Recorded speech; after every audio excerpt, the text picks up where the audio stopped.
Hey everybody, welcome back to the channel. Hope y'all are having a good day. Appreciate you stopping back by. And today we want to talk a little bit about some wood barn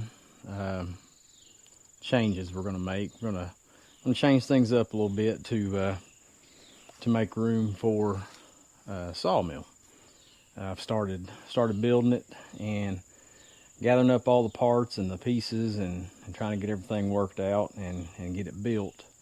Hopefully within a couple months. I had to wait a little bit on the engine that I purchased for it, so that's kind of holding me up a little bit right now, but I'm still working on the rest of it, so I've got plenty to do until I get the engine. But what I'm going to do, I've been thinking about this for a little bit, and I believe what I've come to the conclusion of is over here where I do all my splitting, I think I'm going to put the sawmill over here on this side. And for those that are kind of new to the channel, what this structure used to be, it used to be a feeder for our cattle, and it worked pretty good for a little bit, but then we just kind of got away from using it, and it's set over here until I started using it again for several years. But yeah, here's where I do all my splitting right now, and what I'm going to do is I'm going to put my sawmill here. And I did that because I've got more room on this side of the shed than I do the other, about coming in and swinging logs in and getting them in here if they're really long.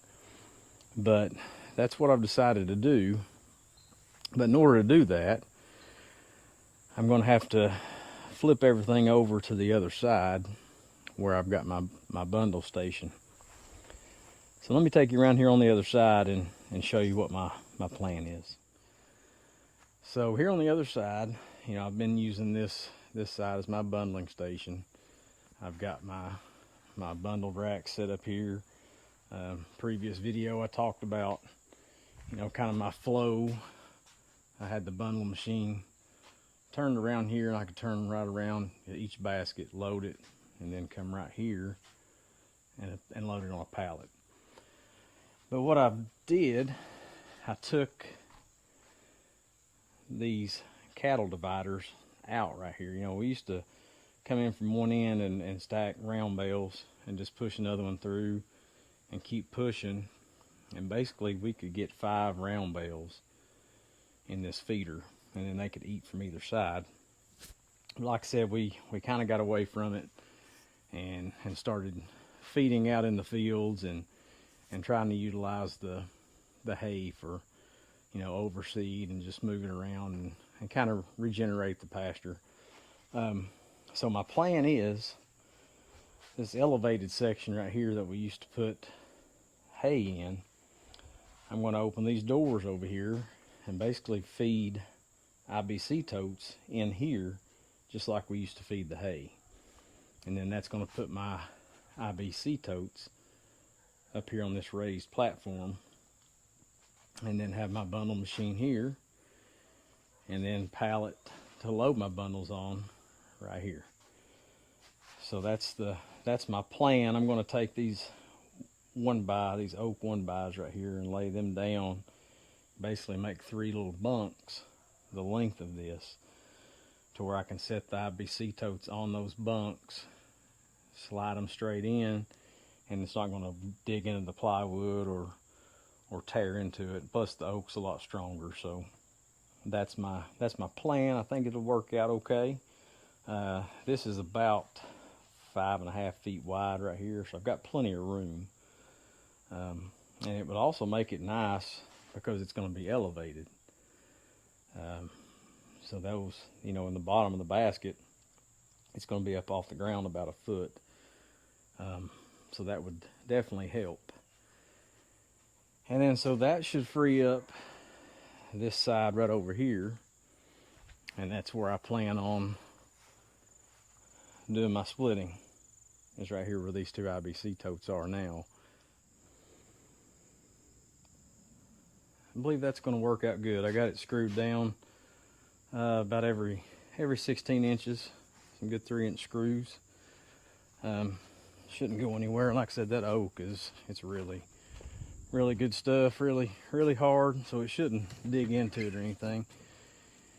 And then, like I said, we can open up these doors, swing them all the way back open,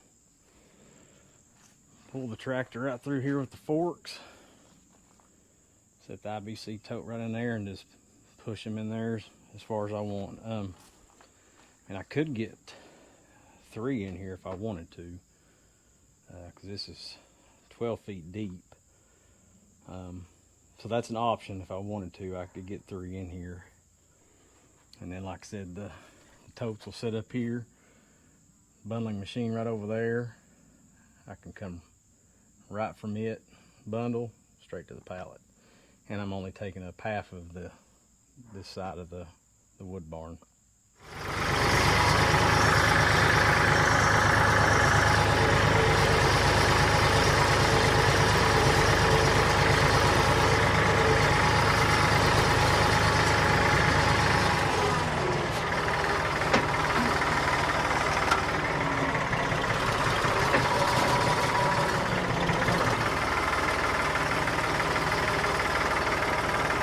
Work my way right in.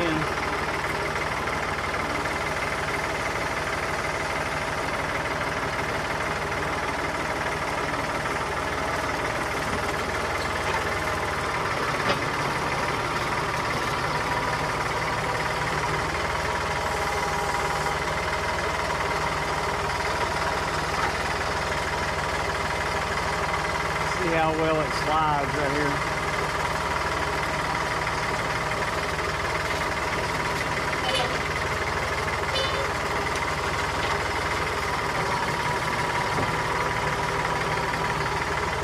I got off my runner though.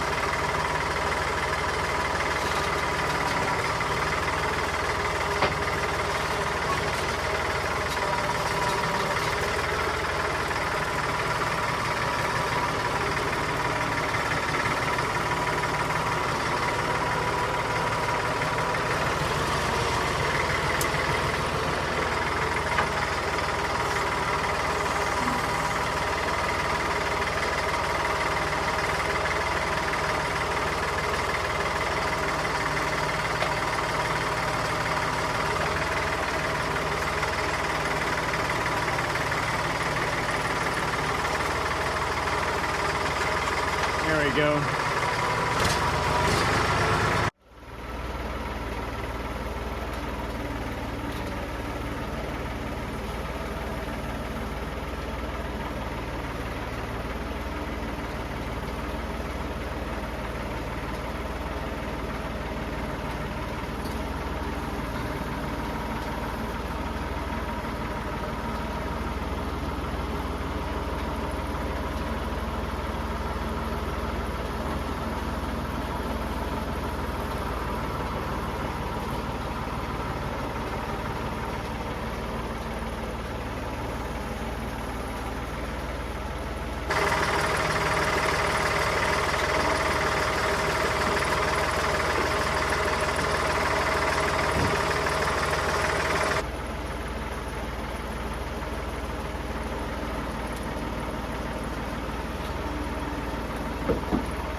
That wasn't too bad. It worked out pretty good. I think my runners are a little bit far apart on the outer edges, but it still worked out okay.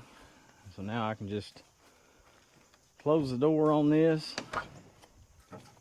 and my bundle wood is in the dry there, and also away from the cattle. And then I've got it right here in the dry. Plenty of room here to work. I'm pleased how that turned out.